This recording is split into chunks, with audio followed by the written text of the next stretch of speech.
Hello and welcome to episode 2 of Phoenix Unleashed. I'm your host, Shipra Hendry. And if you did not have a chance to see episode 1, you can check it out on my YouTube channel, Shipra Hendry. I'd love it if you would leave comments, whether you're watching on YouTube, Facebook, or any other platform. Leave comments, questions. Please feel free to share with your friends. If you like what you're getting, if you think it impacts your life, even in a very small way, is it worth it to share with other people? Of course it is. We're all in this together. Likewise, for the same reason, I really value and request your comments, your questions, your feedback. Again, because we are individuals, but at the same time, we are all in the same incubator. We're all in the same place, in the same time, going through the same macro experiences for the same reason. We're heading toward our common destiny. The more we can step out of that separation, that competitive, insecure,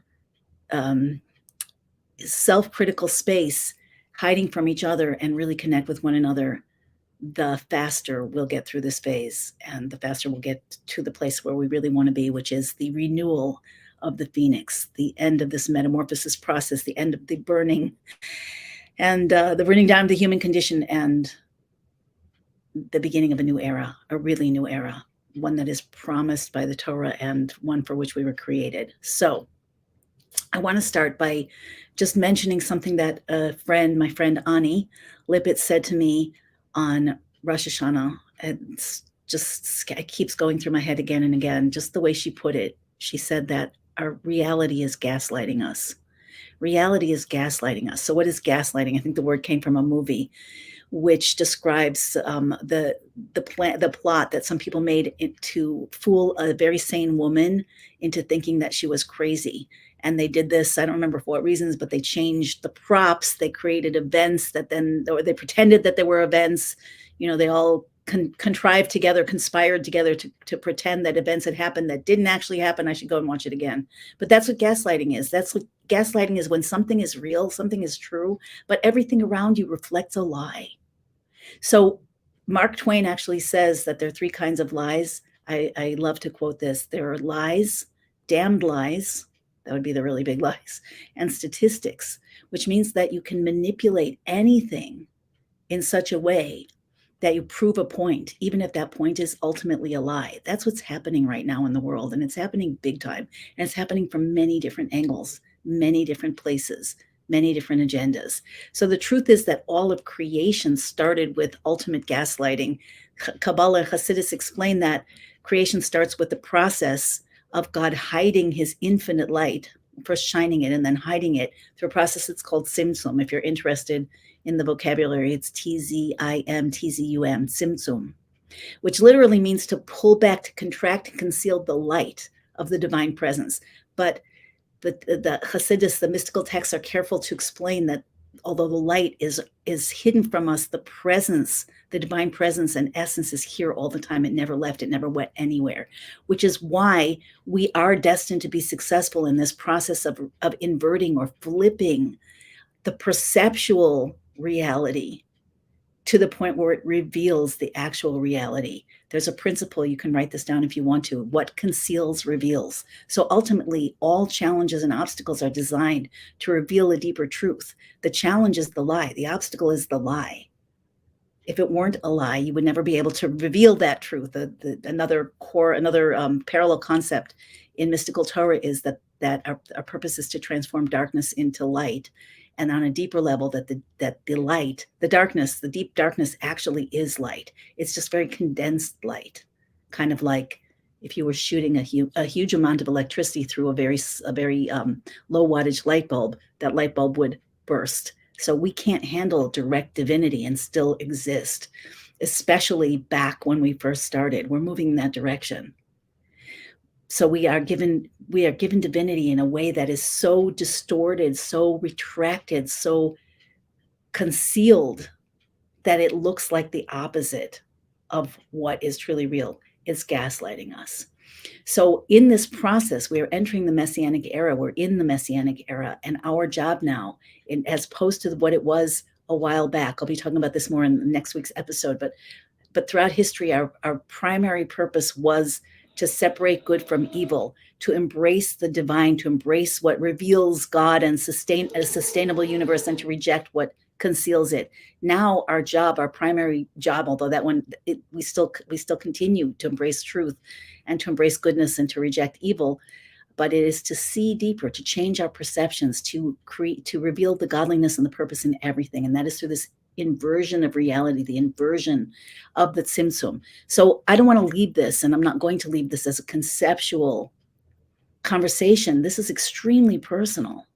So what happens? This gaslighting, this Simpson, these lies, this core state of lies recapitulates itself in each of us in our life, in all of our lives. But somebody asked me today in my school, how can we to get rid of the traumas from past lives? And the truth is, and I've spoken to many healers about this actually, that our past lives, sometimes they come up, and sometimes they'll come up if they're important, but mainly whatever we've got going on, whatever we have to work with, whatever darkness we have to, from which to reveal light, truth, and the divine presence and our own inner soul power in this life and from past lives is here in this life. So our individual upbringing, the parents that the soul agrees, chooses, is sent down to, the family, the circumstances, the siblings, the school, the neighbors, the state of health, all of it, every experience that you'll have in your life is designed to recapitulate or to reenact,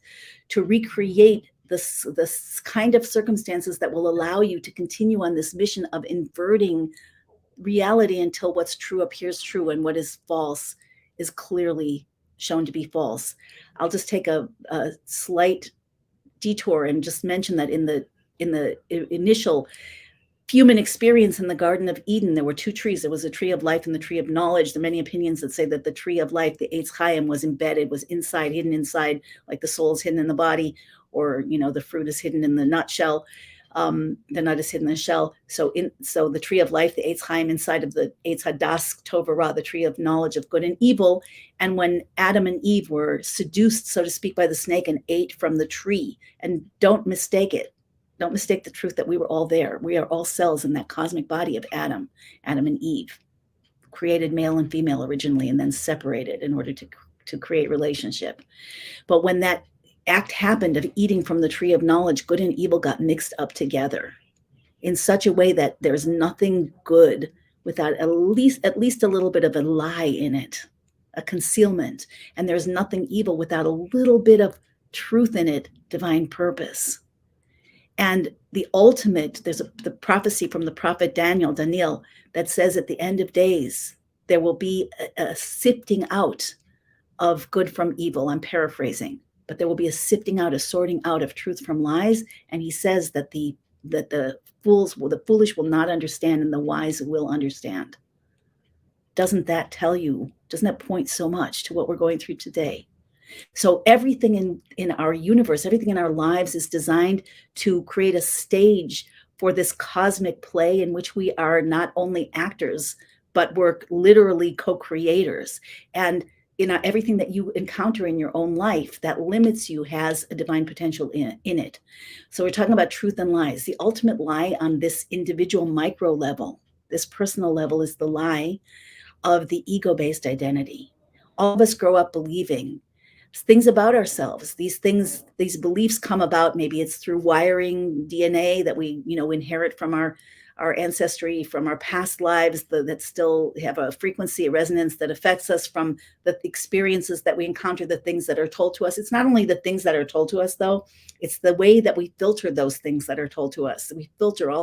We have innate filters when we're very young. And those that through which our experiences and the things that are said to us and around us, they get kind of downloaded until the age of 7. Dr. Bruce Lipton says until about the age of 7, because a lot of people say that. We're literally tape recorders. And all of these things form the subconscious, and they personalize. It's not just that you have a subconscious set of beliefs, they personalize in I like to call the ego-based identity. So you don't just believe things or think things, you know things. And these things mostly are about yourself and your relationship with others in the world. So many of us believe that we're too young or we're too old. and notice what you believe, what comes up consistently when you have a desire, or when you're triggered to a fear, or when you want to make a change. I'm too young, I'm too old, I don't have what it takes, I don't know enough. What's the point? I always fail, I'll fail anyway. I'm overwhelmed, I'm confused.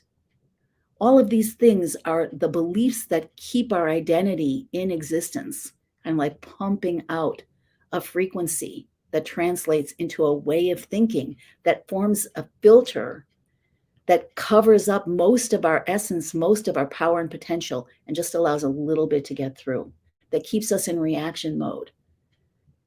I've said many times before that we are being psyoped from every direction on purpose, not just by God, also by our own identity, but also by, powers that be, corporations, governments, agendas. It's just the way it is. It's all part of the process. And what happens when we're psyoped, what is the purpose of the psyop? It's to weaponize fear, because fear will trigger you into a rigidity with your identity, where like a holding pattern, like fight, flight, freeze. So even flight running comes from wanting to resist, whatever's coming at you, and fighting also to battle whatever's coming at you, and freezing, you just don't even know what to do. But that's all of those are manifestations of fear. Here's another, and that's done on purpose, because when the time comes, and this is also the way the world was created, Mida connected Mida, Zed Umazeh, Aselatim, everything is created in a polarity. So when the light is ready to emerge, and the light is emerging on every level, new powers are coming to people, new technology, but also new inner powers, new intuition, new soul light, new ability to co-create miracles. These things are all real. And yet new God consciousness, new possibilities for oneness. But as this is rising, there's a war against it. On the deepest level, it's all part of the plan. On the global level and on the personal level, we are warriors in this fight. We cannot be victims. We need to stand up. And that's what Phoenix Unleashed is all about, standing up, burning down the old identity that limits you, unwinding the triggers, the traumas rather, that will trigger you into fear and shut down. It's not time to shut down. It's time to rise up. So notice what it is that you believe that's limiting you, that you keep repeating to yourself, that little voice, whether you're aware of it or not. Notice, be on the watch for it. If you're identifying 1 or 2 or 3 limiting beliefs that you have, these are things that will repeat themselves to you every time a desire comes up, every time a threat comes up, many times probably throughout the day. One of the issues is that in fighting this battle and becoming true empowered warriors, the path of the phoenix, is that we are not aware. That little voice is usually running in the background, and it will trigger emotional responses. Here's a rule, here's a principle of creation. What your consciousness is the top line. Your consciousness, especially your unconscious consciousness, the unconscious and subconscious minds, also the consciousness, but that will feed your consciousness, and then your conscious mind and unconscious will affect your heart, your emotions, and your emotions, the emotions make the man. Your emotions make up your character, the way that you respond to threat and opportunity, the way you respond to yourself and to other people, the way you process life. Those are the emotions, the emotional level. And then based on our emotions, most of the time, that's how we'll act. And really, you're just a robot. It's the sad truth, unless you step out of it. So consciousness always brings more choice. New consciousness always brings more choice. So notice, try to make that quiet inner voice speak out loud. Notice what it says to you and start challenging it, because it's lying to you. It's lying to you most of the time.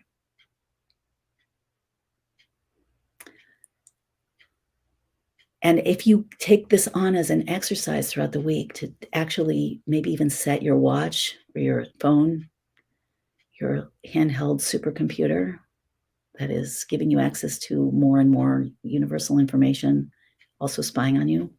If you set it for every 15 minutes, every 30 minutes, and just notice, what that voice is saying to you, you're going to start to recognize a lot of the lies. This is debugging the program. You cannot get rid of the virus, the human virus, if you don't see it. This is a really good way to start to see it. What is the alternative to being subject, a victim to all of these forces? What is the path to burn down all of this old stuff, all of the lies that are being shoved in our faces and that are coming up from the inside and saying yes. The inside says yes to the outside. If you have no trauma in you in a certain area to get triggered, what happens outside of you will not be able to trigger you. It's just the fact. But we all are kind of riddled with traumas. So you want to see what's operating you underneath the surface. When you know a limiting belief, you can even go deeper and ask yourself, where did this form? What did I go through that is catalyzing this? I want to just take a moment and invite you to join me if you want hands-on help with this. That's outside of the scope of a podcast, but if you want hands-on help with this, I'm creating a free 5-day interactive live event. There will be replays each day, but they won't last past the end of the event, so that will accommodate schedules. But if you're ready to be part of something like that, and you can find, the time, it's going to be one session a day, an hour probably to 90 minutes, each day for 5 days. It starts Sunday, December 19th, and we'll go Sunday through Thursday, and we'll be literally diving into these topics in a way that you will be supported in digging into your own system, hacking your own system, finding a vision, and so on and so forth. So you can sign up at the link to sign up for that is scrolling below. Again, if you think that your friends or family might benefit from something like that, or that you might benefit from your friends or family members being a little bit more awake and enlightened and understanding of your own search, understanding of seeing their own unconscious, then you might want to share this and that with them. So the alternative, our choice, is to choose a new path. First of all, to be aware of the lies, to be aware that your identity is not the core of you. It's simply that filter, that external template through which your soul mission, your soul light, your deeper, truer self is attempting to shine.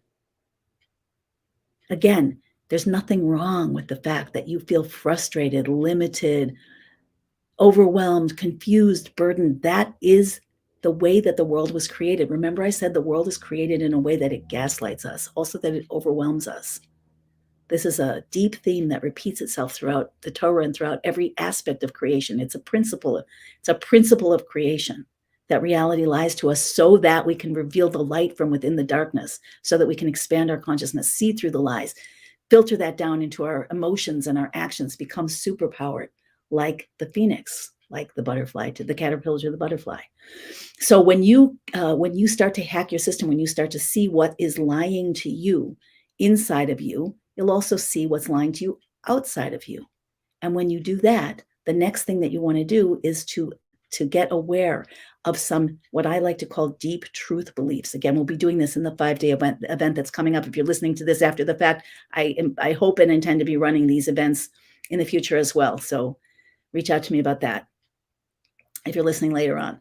But anyway, it's an incredible opportunity to be able to replace some of those limiting beliefs that you will see with what I call deep truth beliefs. What are deep truth beliefs? They are those truer principles. Why do I say truer instead of true? Because absolute truth is only total divine consciousness. Absolute truth, only the creator fully knows. But we, as we invert the gaslighting, as we invert the lies, as we flip over our perceptions to see more and more truth, as we reveal the light in the darkness, we are literally changing the nature of nature so that more and more light can be, and more truth can be held within our systems, exchanged between us, reflect itself in the way that our world works. Like no more sickness, no more war, no more poverty. That's where we're going. No more death even. But this has to come through the inside out process, at least to a certain degree, revealing enough truth within ourselves that we can hold the bursting forth of the divine truth without disappearing into, merging back into our source. That's the whole point, to become real, to stay real, to be real not only in a very limited way, like we started out with the Simpson process with the divine gaslighting, but in a way that we can take more and more reality, more and more goodness, more and more light, more presence, more inner miraculous power, and still remain in existence and also remain true, remain good. When I say good, I don't mean goody. I mean full of passion, full of life, full of co-creative power. We'll talk about that more next week. Full of miracles. full of unending discovery, full of love and connection. But to do that, we have to see the truth. So we need to hack our system. When we change our mind, we change our life. We are in the Messianic era. I wrote down a few things. Sometimes when I get into the flow, I forget to say things that I want to say. So that is where we are going. That is where we want to go, to align ourselves with the process that is already happening. You see, I'm sure I'll talk about this again, but there are two kinds of, and we'll definitely be talking about it and exploring it in your own life in the 5-day event starting on December 19th. Unleash your inner fire and shine, the name of it. Again, you can sign up below if you're just coming on now. There are two patterns to change. There are two core patterns to how we walk a new path. One of them is linear change. It's step by step. Oh, I used to be able to lift 5 pounds. Now I can lift 10 pounds. I used to be able to, only eat sugar. Now I can eat sometimes sugar and sometimes salad.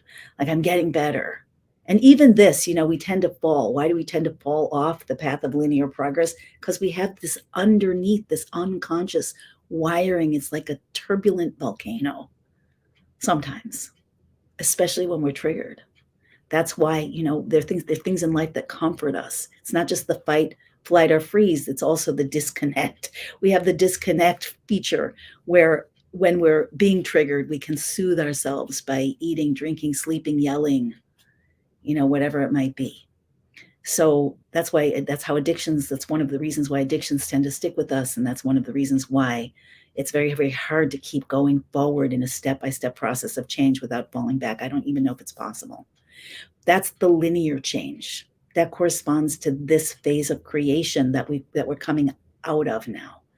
But then there is the transformational change, the second pattern of change, which I sometimes call turning walls into doorways, or I call breakdown breakthrough, where when you're confronted by something that's in the way, instead of trying to push it down and just, maybe I could still, like they used to call this white knuckling, maybe they still do, push down that obstacle and just some more self-discipline and, get some more support. All of these things are good, but you constantly have that roiling, exploding, erupting volcano just simmering beneath the surface. That's the unrefined, the unconscious, unresolved traumas. That traumas equals triggers, equal triggers. Triggers, though, in the breakdown breakthrough model, triggers equal the potential for transformation. Because in that model is like the meltdown, the metamorphosis, the meltdown of the caterpillar into the butterfly, or the burning down of the old version of the phoenix or the identity to release something completely new. That's a different process. That is taking these traumas and triggers and literally flipping them at the root. That's something that has to be learned and has to be practiced, but it's ultimately powerful. When you do that, the thing that held you back, it's not like linear change where the thing holding you back, you're just constantly fighting against it. Again, there's nothing wrong with that. It just never ends. And it doesn't actually get you to the ultimate purpose, which is to transform the darkness into light. To transform the darkness into light, that's when we meet the triggers and the traumas head on. And we dig into them in the light of divine consciousness. This framework of divine consciousness that comes from the mystical Torah, from Kabbalah and Hasidus, is irreplaceable. I don't believe that you can go all the way without it. I mean, I couldn't go any of the way without it. It gives you the macro context and the micro context for how the human being is designed, for what's happening in the world, for where our true powers are. Gives you the ability to connect with God, with Source, more and more and more. But on the personal level, when we get triggered, we can either avoid the trigger. Well, worst case, we can react to the trigger, act out. Second worst, we can try to suppress our feelings and go on with life. That's already a refined pathway. But ultimate is to go into the trigger. Like, what is it that caused me to, what trauma in me, what belief in me, what virus in me is causing me to react to this trigger? Where do I have a piece of this in myself? Where am I perpetrating this thing that I'm reacting to? That's advanced. But the principle is, and the Baal Shem Tov talks about this, the truth is that when we are upset by something in a way that, that anger, that annoyance, whatever, we can't let go of it in our mind, it's because there's something in us that is either doing the same thing or trying really hard not to do the same thing, but we're attached to it in some level. So the breakdown, breakthrough model is the walls into doorways model, the Phoenix model of burning down the old in order to allow the new to emerge, is to go into that, to seek deeply. And there are methods and tools and practices for that beyond the scope of this particular broadcast, but we, possibly, definitely open in my programs and many other. There are books about it. There are people teaching about it. There are practices. Maybe in the 5-day event we'll be able to introduce some of it. But in any case, when you can actually go into the core trauma or the core piece of darkness and bring the purpose and consciousness into it, you change it, you transform it at the root. And it's not only that it goes away and stops bothering you, it becomes a new source of power and light. Because remember I said, Kabbalah says that the greatest light is in the darkness, is actually the darkness. The darkness is highly condensed light. So too your problems and challenges, so too what's happening in the world right now. So I'm going to leave it at that and leave you with, I'll repeat a few things just in case you came on late or you didn't remember. If you would like to, if you would like more people to have this information, please share these videos. If you did not see this one or you didn't see the last one or you want to see more, I've just started the show. This is episode 2, Phoenix Unleashed, but I've done many, many videos and some of them are on YouTube. That certainly these will be and other platforms, but my YouTube channel is Shifra Hendry. I am inviting you to a free 5-day online event, 1 session per day starting Sunday, December 19th, called Unleash Your Inner Fire and Shine. And you can sign up at the website that's scrolling down below, gateofunity.com/soulfire. Share that with your friends as well if you would like to see the possibility for this kind of change in them. If you'd like to, I'll tell you something else. When people are working on this level of transformation together, you really bond.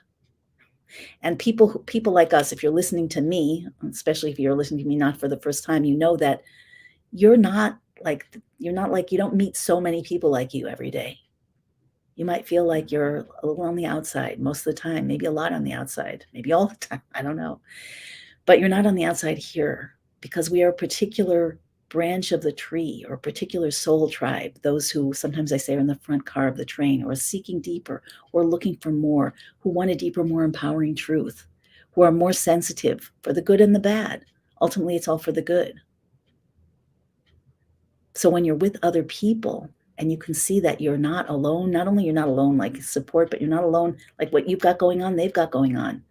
That will blow away the other secret that keeps us trapped. And that is that each one of us has an inner belief that there's something wrong with us. That's the core belief of Gullus, of exile, the core belief of the snake. There's something wrong with me. That's the core shame that got embedded when Adam and Eve ate from the tree of knowledge. And it's vibrating and broadcasting its frequency at the core of every human. There's something wrong with me. There's something wrong with me. There's something wrong with me. There's something wrong with me. There's something wrong with me. Because of the nature of our created template, we tend to out project that on other people, or we'll react to it, with addictions or with overachieving or hiding. All these things are lies. The topic is truth and lies. You cannot bust open a lie unless you look for a deeper truth. You can't find a deeper truth if you're not willing to see the lies. So what keeps us from seeing that? Feeling alone, not knowing where to look, being afraid. Where's the fear come from? The fear comes from the core shame. When Adam and Eve ate from the tree of knowledge and they hid, they knew that they were naked. Go read the Bible if you don't remember. In every language. It's right close to the beginning. First story. So this is how we started out.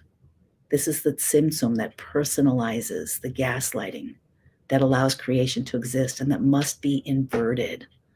And it must be inverted from the inside out. And that's why I'm here. That's why you're here. That's why all the events of our time are here right now, to facilitate that inversion, to facilitate the busting through of the lies and the revelation of the truth. What is the truth? You are powerful. You have divine. You have the breath of God in you at your core. You're here to help reveal it. The challenges and darkness, the traumas and triggers of your life, and also of the world around us, are designed to facilitate that process. But in order to know that, to flow with it, you have to be conscious. You have to know you have a choice. You have to know how to do it. And it's really, really helpful to have support. But that's for another time. The 5-day event will help with that. Anyway, and last but not least, all of the events, these crazy events of our times that none of us expected, except for maybe some of the people who like set them afire. But all of these crazy events are designed to point to what needs work in us and to get us to stand up, to burn down the old, to burn down those old cities, to burn down that old version of the something wrong with me, the I can't, this is who I am, this is who I'm not, it's too late, there's no point, I don't have what it takes. Those are all lies. Okay, and you don't have to fight with them. You want to go into their source and transmute them at their root. That's what the path of the Phoenix is all about. All right, that's it for today. Thank you for being with me. I'd love to hear your questions. I'd love to see your comments, whether you're watching Facebook, YouTube, or we're in the process of getting out on other podcast channels. So maybe you're hearing this there. In any case, please share, please comment, please ask your questions. Like if there's a like button and you do like it, and that will help us to get more light out into the world.